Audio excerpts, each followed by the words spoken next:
The night the power was cut off, she didn't cry. She packed. That's how it ended. No screaming, no plates breaking, no dramatic goodbye. Just the sound of a suitcase zipper sliding shut in the dark. My name is Daniel Carter, and this is the story of how I lost my wife. When I lost my money.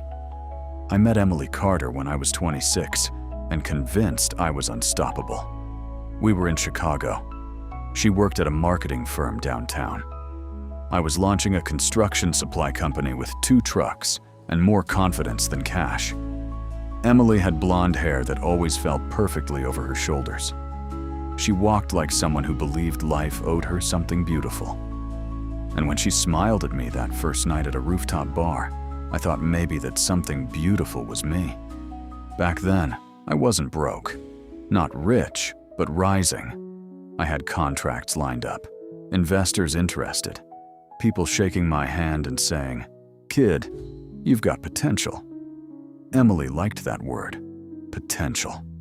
She used to say, "Danny, one day, we're going to have the biggest house on the block."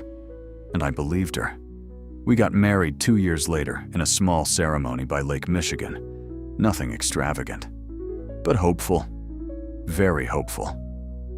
For the first 3 years of our marriage, everything worked. The business grew.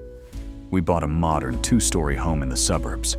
White kitchen, hardwood floors, big windows. Emily quit her job and said she wanted to focus on building a lifestyle. That should have been my first warning sign. But I didn't question it. I was proud. I liked being the provider. We traveled to Miami, took pictures in New York, bought designer furniture, leased a BMW. Emily loved social media. Every week she posted photos with captions like, "Blessed," "Hard work pays off," "Living the dream." And I worked harder because dreams are expensive. It started with one contract cancellation, then another. Then steel prices went up. Fuel costs doubled. A shipment got delayed. Investors pulled back. The construction industry slowed faster than anyone predicted. Within 6 months, we were bleeding money. I stopped sleeping. I sat at the kitchen table at 3 a.m. staring at numbers that refused to work. I told myself it was temporary, just a rough patch. But rough patches don't care about optimism. Bills stacked up, credit cards maxed out. I had to sell 1 truck, then the second. Emily noticed. "Why are we cutting back?" she asked one night when I told her we needed to cancel a weekend trip to Los Angeles. "It's just temporary," I said. She didn't like that word, temporary. When money is flowing, love feels effortless. When money disappears, everything feels heavier. Emily started going out more. Networking, she called it. She began mentioning a new friend, Jason Miller. "He's in real estate," she said casually. "Very successful." I nodded. I was too distracted trying to save what was left of my company. One evening I came home early. Jason's car was parked outside. It was a red Porsche. Mine had been repossessed the week before. Inside, they were sitting at the dining table, laughing. Emily stood up quickly. "Danny." Jason was just giving me advice about investments. Jason smiled at me, the way rich men smile at struggling men. Polite, confident, dangerous.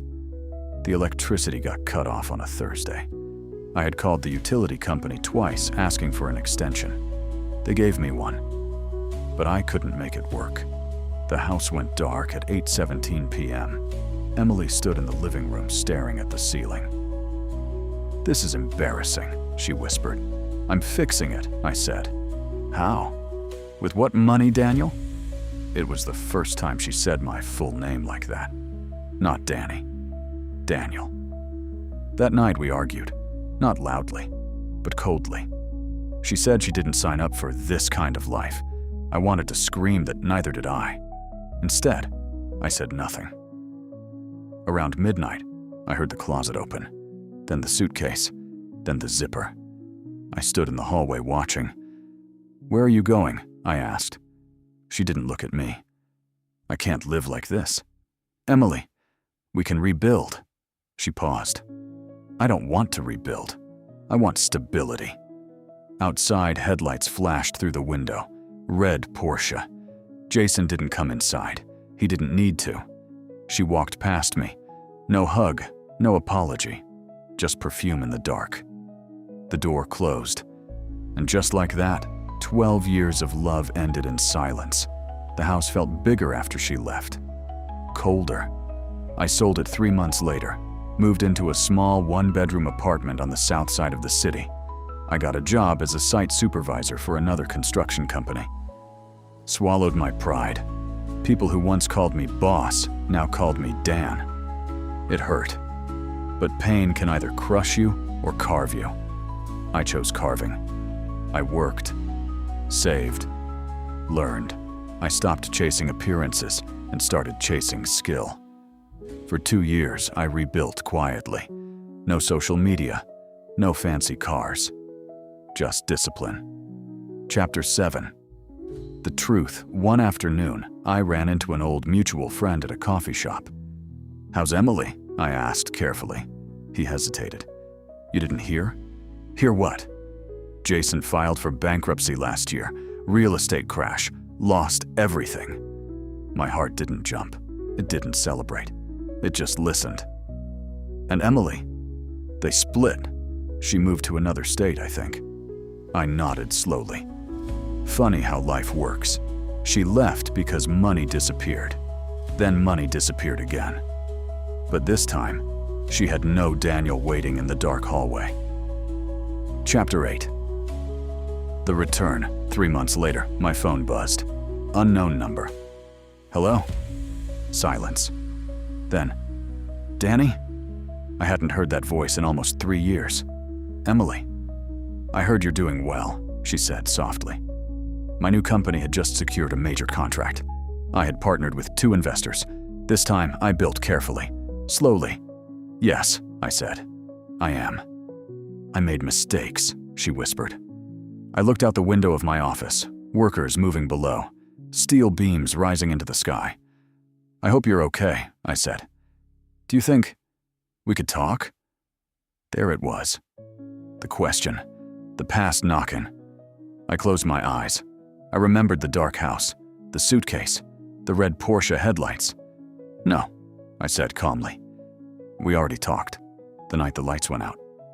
She started crying, but I felt peaceful, because I understood something now. She didn't leave when the money disappeared. She left when the image disappeared. And I never wanted to be loved for an image again. Chapter 9. Real wealth. 2 years later, I met someone new. Sarah Thompson. She was a nurse. We met at a charity construction project building affordable housing. She didn't care about my bank account. She cared that I showed up on time, that I kept my word, that I worked with my hands. One evening, during a storm, the power went out in my apartment building. Everything went dark. I looked at Sarah. She laughed. "Guess we're lighting candles." No suitcase, no fear, just warmth. That's when I realized, the right person doesn't run when life gets dark. They sit beside you until the lights come back on. Final words. Chunyon can build houses, but character builds homes. Losing my business hurt. Losing my wife broke me, but rebuilding myself saved me. If you're struggling right now, financially, emotionally, spiritually, remember this. The people who leave when you're down were never meant to stay when you rise. Sometimes losing everything is the only way to see who truly values you. And sometimes the lights have to go out so you can see clearly. If this story moved you, inspired you, or made you think, don't forget to like, subscribe, and share this story with someone who needs to hear it. Because sometimes, one story can change a life.